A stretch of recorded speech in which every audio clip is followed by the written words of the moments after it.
और नई शुरुआत। हम चैप्टर 4 के तीसरे और आखिरी हिस्से में आ चुके हैं। अगर आपने ये पहले के 2 हिस्से मिस कर दिए तो प्लीज़ आप पहले के 2 वीडियोस देख लीजिए, चैनल को सब्सक्राइब कर लीजिए। शेरू, चैप्टर का नाम क्या है? Burials and finding of books. भाई तीसरे पार्ट पे आ चुके हैं, अब तो नाम करो, what books and burials tells us. Anyways, तो शुरू करने से पहले हम रिकैप करते हैं क्या क्या किया हमने अभी तक। सबसे पहले ऋग्वेद के बारे में जाने, फिर उसके बाद से दूसरे हिस्से में हमने देखा कि किस टाइप के लोग थे, लोगों की क्या कैटेगराइजेशन थी, संस्कृत भाषा के बारे में हमने थोड़ी बहुत समझा, फैमिली ऑफ लैंग्वेज के बारे में हमने थोड़ा समझा था। अब हम आए हैं आखिरी हिस्से में मेगालिथ्स के बारे में, जो साइलेंट सेंटिनल्स करके उसका बोला गया था, मेगालिथ्स। उससे पहले आप चैप्टर जो पेज नंबर 13 को खोलिए। ये चैप्टर 2 का था पार्ट। पेज नंबर 13 में ऐसे 2 मेगालिथिक साइट्स हैं, जो है ब्रह्मगिरी और आदिचल्लूर। ये 2 ऐसे साइट्स हैं जिसके बारे में हम आज डिस्कस करने वाले हैं। तो आपने अगर देखा होगा पेज नंबर 13 में, तो पैलेलिथिक साइट के बारे में डिस्कस हो चुका है, नियोलिथिक साइट के बारे में डिस्कस हो चुका है। मॉडर्न सिटीज़ में हम थोड़ा बाद में आकर डिस्कस करेंगे, और मेगालिथिक साइट जो कि हरा कलर का बिंदी बना हुआ है, वो आज हम डिस्कस करेंगे आपके साथ। तो मेगालिथिक होता क्या पहले, शेरू? मेगालिथिक कुछ बड़ा सी चीज है। हाँ, मेगालिथिक बड़ी सी चीज़ ही है। बेसिकली वहाँ पे क्या होता था, ऐसी कोई जगह जो पत्थरों से बनाई जाती थी, और या पत्थरों के कई समूह से बनाई जाती थी। एक ऐसी कोई जगह, ऐसी कोई पॉइंट किसी चीज़ को इंडिकेट करने के लिए। नॉर्मली जो यूरोप में ऐसे कई सारे मेगालिथिक साइट्स मिली हैं, इंडिया में कई सारे मेगालिथिक साइट्स मिली हैं, कई वजहों से मिली हैं, उनकी कई चीज़ों के लिए यूज़ की गई थी। मेगालिथिक साइट्स में इंडिया में जो मिली थी मेगालिथिक साइट्स, बेसिकली वो बरियल स्पॉट्स है, यानी कोई मर गया हो तो उसको एज अ सिग्निफिकेंस के रूप में दिखाने के लिए वो मेगालिथिक साइट्स होते थे। तो एक बड़ा सा पत्थर जो कि बरियल साइट पे रखा जाता था, या फिर कई सारे पत्थरों के समूह को रखा जाता था जिससे वो साइट का सिग्निफिकेंस मिल सके। तो आपके पेज नंबर 40 पे आप अगर आ जाओगे तो वहाँ पे एक मेगालिथिक साइट मिला है, जिसको इस टाइप के मेगालिथिक साइट जो कि पेज नंबर 40 में है आपके लेफ्ट हैंड साइड पे, left hand top corner side पे, वहाँ पे उसको सिस्ट बोलते थे। ये एक पोर्ट होल होता था जिसमें लोग एंटर करते थे, वहाँ पे लोगों को दफनाया जाता था, और वहाँ से हमें सारी चीज़ें इन्फॉर्मेशन मिली थी। तो जो एक्सकवेशन हुआ है, उस एक्सकवेटेड साइट्स के बाद से हमें इन सारी इन्फॉर्मेशन मिली गई है। हम इसके बारे में डिस्कस करेंगे। जो पेज नंबर 13 पे जो साइट्स हैं उसके बारे में भी हम डिस्कस करेंगे। तो आपको इतना समझ में आ गया कि मेगालिथिक साइट्स क्या होती हैं, यानी एक बड़ा सा स्टोन बोल्डर जो कि एक पॉइंट को डिनोट करे, या ग्रुप ऑफ स्टोन्स इसको डिनोट करे। तो जो लोग मरते होंगे उनको कैसे मेगालिथिक साइट्स बनाते होंगे शेरू? वो साइट कैसे बना होगा? शायद जो लोग मर जाते होंगे उनको दफनाने के लिए वैसे उनके परिवार वाले आते होंगे। हाँ, सबसे पहले क्या होता था वो ठीक है, बट एक गड्ढा खोदिए, गड्ढा खोदने के बाद उसमें दफनाया जाता होगा, उसके बाद से स्टोन बोल्डर से लगाया जाता होगा। उस दफनाने के वक्त में कई सारी इंपॉर्टेंट चीज़ें जैसे ऑर्नामेंट्स, खाने की देने की, क्योंकि उस वक्त कल्चरल सिग्निफिकेंस में जो मरते थे लोग उनके साथ में कुछ भेंट भी दिया जाता था, इस उम्मीद के साथ कि पुराने और नए ज़िंदगी भी जो मिलेगी, या उस टाइम पे खाने पीने की चीज़ें कोई कमी ना रहे, इसलिए वो कुछ साथ में चीज़ें भी रख देते थे। तो ऐसी कुछ चीज़ें, फिर उसके ऊपर से एक स्टोन बाउल्डर जो मार्किंग होती थी। हमें ऐसे भी कुछ बरियल साइट्स मिले जहाँ से 4 से 5 लोगों की एक ही जगह पे लोग दफनाए गए थे। इसका मतलब ये नहीं कि सब साथ में मरे थे, इसका मतलब ये कि वो फैमिली होती थी जहाँ पे कोई एक आदमी मर गया तो उसको दफनाया गया, फिर बाद में वो एक सिग्नल की तरह होता था, उसी फैमिली का अगर कोई दूसरा आदमी मरता है तो फिर उसी जगह पे दफना दिया जाता था, कोई तीसरा आदमी मरता है तो उसी जगह पे दफना दिया जाता था। तो ऐसे मेगालिथिक साइट्स इन कई सारे सिग्निफिकेंसेस की वजह से मिला है। अब अगर हम सबसे पहला मेगालिथिक साइट्स देखें, ब्रह्मगिरी ये बेसिकली चित्रदुर्ग डिस्ट्रिक्ट में मिल रहा था, जो कि कर्नाटक में है। और यहाँ पे ऐसा माना जाता है कि गौतम, जो संत गौतम, साधु संत जो उस टाइप के होते थे, ऋषि गौतम और उनकी वाइफ अहिल्या, हमारे जो हिंदू कल्चर में इनका काफ़ी नाम है, तो ये वहाँ पे थे। करीब करीब 300 टॉम्ब्स और बरियल साइट्स इसके आसपास मिले हैं, करीब करीब 300। और एक ऐसी जगह भी थी जहाँ पे 33 गोल्ड के, एक ऐसी बरियल साइट थी जहाँ पे 33 सोने की छोटी छोटी वो बीड्स बोल सकते हैं उसको, मोतियाँ होती हैं। तो 33 सोने की मोतियाँ, करीब 2 स्टोन्स की मोतियाँ और ऐसी ऐसी चीज़ें मिली थी वो बरियल स्पॉट पे। तो ब्रह्मगिरी काफ़ी हिंदुइज्म में अहिल्या का काफ़ी एक इम्पॉर्टेंट सिग्निफिकेंस है जहाँ पे मिला था। फिर उसके बाद से आदि चल्लूर वो तमिलनाडु में है और 2004 में यहाँ पे भी कई सारे जब एक्सकवेट हुआ था इस जगह को, तो यहाँ पे भी कई सारे बरियल स्पॉट्स मिले थे। उसके बाद से इसमें जो राइटिंग्स मिली थी वो तमिल ब्राह्मी में लिखी गई थी। तो अब हम बात करेंगे इमाम गांव के बारे में। इमाम गांव कहाँ है? इमाम गांव कहाँ है शेरू? वो ना महाराष्ट्र में है। हाँ, सो अभी एक घोड़ रिवर, इमाम गांव जो है घोड़ रिवर एक बेसिकली एक ट्रिब्यूटरी है, भीम नदी का ट्रिब्यूटरी घोड़ नदी।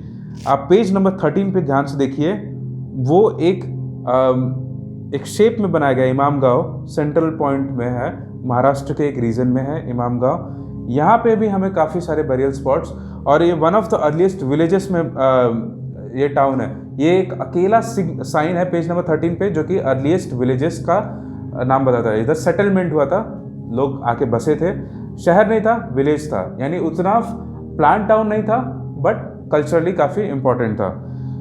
तो इमाम गांव में बेसिकली करीब करीब ऐसा कहा जाता है कि 3600 साल या 3700 साल से पहले यहाँ पे चीज़ें मिली थी। और इमाम गांव में ऐसा माना जाता है कि जो अडल्ट्स थे वो ग्राउंड में बरी किए जाते थे। नॉर्थ साइड में इनका हेड होता था, नॉर्थ से इनकी मतलब एक रेक्टेंगुलर शेप में इमेजिन करिए, और वहाँ पे इनको लटाया जाता था।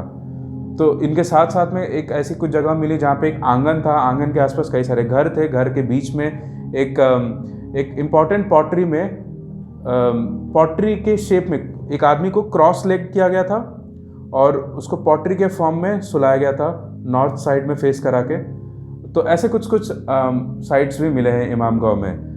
अब उसके बाद से इसमें कई सारी बात करते हैं ब्रह्मगिरी में, जब एक बार फिर से जाते हैं ब्रह्मगिरी के पास में, तो ये बरियल साइट्स इंपॉर्टेंट क्यों होते हैं? इमाम गांव क्यों इंपॉर्टेंट है? ब्रह्मगिरी क्यों इंपॉर्टेंट है? क्योंकि वहाँ पे हमको बहुत सारी हड्डियाँ मिलती है जिससे हम बहुत कुछ सीख सकते हैं, कार्बन डेटिंग से सीख सकते हैं, और इसके बाद से उस वक्त कौन कौन सी चीज़ें यूज़ की गई थी वो भी पता चलता है।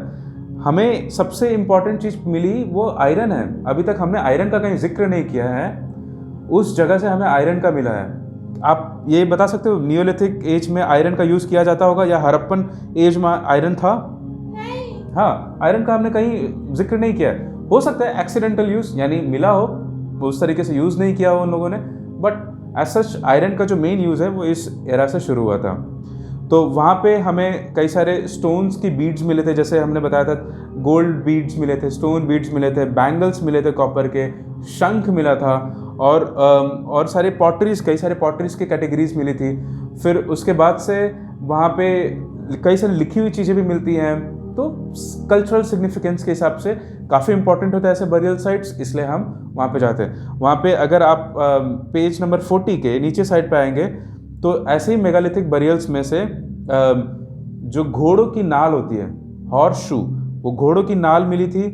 फिर एक्सेस यानी फावड़ा, और डैगर यानी चाकू, ये सारी चीज़ें मिली थी। तो ये एक्सकवेटेड जो आपके पेज नंबर 40 पे होंगे। फिर उसके बाद से ऐसा हमने एक बार और बताया था कि ये फैमिली के लिए एक मार्किंग तरीके से होती थी, स्पेशली जो इंपॉर्टेंट फैमिलीज होते, राजे रजवाड़े होते थे, जहाँ पे अगर एक उसके जैसे इमेजिन करिए उसके दादाजी वहीं पे मरे, तो फिर उसके बाद से उस एक मेगालिथिक साइट बना दिया जाता था, एक पत्थर से उसको डिनोट किया जाता था। फिर उसके बाद से उस परिवार में और कोई गुजरा तो उसी साइट पे बरी किया जाता था। एक तरीके से एक फैमिली वाइज एक इम्पॉर्टेंट साइट होती थी। यूरोप में काफ़ी सारे ऐसे साइट्स मिले हैं, इंडिया में काफ़ी ऐसे सारे साइट्स मिले हैं। सर वो जो इमाम गांव में आपको कुछ तो बता रहे थे ना, जो बहुत बड़े बर्तन में एक आदमी मिला था। हाँ भाई, अभी थोड़ी देर बताया मैंने कि एक उधर आंगन था, एक घर ऐसा था इमाम गांव में, एक बड़ा सा आंगन, वो आंगन के बगल में कई सारे घर, और उस आंगन के बीच में एक नॉर्थ डायरेक्शन में रेक्टेंगुलर शेप एक कब्र मिली थी, जिसमें एक आदमी था, उसको क्रॉस लेग में रखा गया था, और वो पॉटरी, एक तरीके से वो पॉटरी फॉर्म में उसको कवर किया गया था पॉटरी से, सो दैट वो कोई प्रॉबेबली उस वक्त कोई बहुत इंपॉर्टेंट आदमी होगा, जिस तरीके से उसके बरियल तरीके थे उससे ऐसा सिग्निफिकेंस होता है कि काफ़ी इंपॉर्टेंट होंगे। तो हमने अभी तक क्या सुना और क्या सीखा कि बरियल साइट्स की क्या इंपॉर्टेंस है, क्यों हम उनको पढ़ते हैं, कहाँ पे थे, और मेगालिथ्स क्या होते हैं। सर हमको एक डाउट है, हाँ इंसान के बदन में कितनी हड्डियां होती है? हाँ, अब आ रहे हैं उसके ऊपर। सो अभी जैसे बरियल साइट्स में ना, अब ये देखते हैं कि आदमी लोग कैसे बता सकते हैं। जब हड्डी को आप देखोगे तो हड्डी कैसे बताओगे कि औरत का हड्डी है, आदमी का हड्डी है, बहुत मुश्किल होता होगा। हालांकि कुछ फीचर्स होते हैं जो आदमियों में, जो औरतों में, अगर आप एक आदमी और औरत में देखोगे उसका हड्डियों के ढांचे अलग होते हैं। आदमी का शोल्डर्स काफ़ी ब्रॉड होता है, प्रॉब्लली उतना ब्रॉड शोल्डर्स औरतों का नहीं होता है, बट पेल्विक साइज पे चीज़ें होती है। बट नॉर्मली हर बार इतना एक्यूरेट डेफिनेशन निकाल पाना काफ़ी मुश्किल है। हालांकि जब हमारी मॉडर्न तकनीक से हम काफ़ी सारी चीज़ें निकाल सकते हैं अभी भी, लेकिन फिर भी पुराने ज़माने में उसके साथ में जब बरियल साइट मिलती थी तो उसके साथ में क्या क्या चीज़ें होती थी, जैसे ऑर्नामेंट्स होते थे। तो फिर ऑर्नामेंट्स होने के बाद से कुछ ऐसा अंदाज़ा लगा सकता है कि जो ऑर्नामेंट्स औरतें पहनती होंगी तो औरतों की साइड्स होती होगी, या आदमी ऑर्नामेंट्स नहीं पहनते तो उधर प्रॉब्लली हथियार रखे गए होंगे, या ऐसे कुछ चीज़ें रखी होती है। तो जो बरियल्स के साथ कुछ चीज़ें रखी होती है उससे भी पता लगाया जा सकता था। अगेन ये 100% नहीं है, क्योंकि पुराने ज़माने में औरत और आदमी दोनों ही ऑर्नामेंट्स पहनते थे। कई बार ऐसी जगह पे वेपन्स औरतों के पास में भी मिली है। तो मॉडर्न तकनीक से चीज़ें निकल रही है धीरे धीरे, बट फिर भी इतनी कंक्रीट एविडेंस नहीं मिल पाती है पहले के ज़माने में। और वैसे ही एक और एक इंटरेस्टिंग फैक्ट है, जो चरक संहिता के बारे में डिस्कशन हुआ था हमारे वेदों में भी और पुराने ज़मानों में भी। चरक संहिता ने ये कहा था कि एक इंसान के अंदर 300 हड्डियाँ होती हैं। हड्डियाँ हमारे पास कितनी होती है? 206। वाह, पता था आपको? हाँ। लेकिन वो तो इंसानों में होती है, आप तो शेर हो। हाँ, तो अभी तो मैं इंसानों के साथ ही रह रहा हूँ ना। हाँ, तो 206 हड्डियाँ होती, सही बात है। बट वो चरक ने 300 हड्डियाँ बोला था, क्योंकि उन्होंने कार्टिलेज को काउंट किया था, दांतों को काउंट किया था, तो इन सबको काउंट करके 300 बताया था, जो कि मोर और लेस सेम नंबर आया था। वो ताज्जुब की बात है कि उतने पुराने टाइम पे उतना एक्यूरेट बताना, 300 ही हड्डियाँ होती है, वो काफ़ी इंटरेस्टिंग फेस रहा होगा। तो मतलब उस वक्त के लोग ये बहुत क्यूरियस टाइप के लोग होते थे उस टाइम पे, लोगों को समझने के लिए। सिर्फ कल्चरल सिग्निफिकेंस नहीं, बट हम कहीं ना कहीं उनसे डिराइव होके हमारे जो मेडिसिनल चीज़ें हैं वो भी वहीं से आती हैं। आयुर्वेद का सोर्स हमारे वेद थे। तो अब उसके बाद से जो इमाम गाँव के बाद, इमाम गाँव के अभी याद होगा आपको शेरू? हाँ। इमाम गाँव से और भी सारी चीज़ें निकली थी। जैसे बोला जाता है कि वहाँ पे किस बहुत सारे टाइप की varieties of crops like wheat, barley, rice, pulses, millets, peas, sesame, ये सारी चीज़ें मिली थी। फिर जो कई सारे जानवरों के भी रिमेन्स थे, जैसे पिग्स, फिर deer, black buck, antelope, hares, mongoose, ये सारी चीज़ें भी मिली थी यहाँ पे। फिर फ्रूट्स कई सारे मिले थे। तो जो भी एक्सकवेटेड, जब कोई भी बरियल साइट्स को आप एक्सकवेट करते हो तो वहाँ से आपको उस जगह की बहुत सारी चीज़ें पता चलती हैं।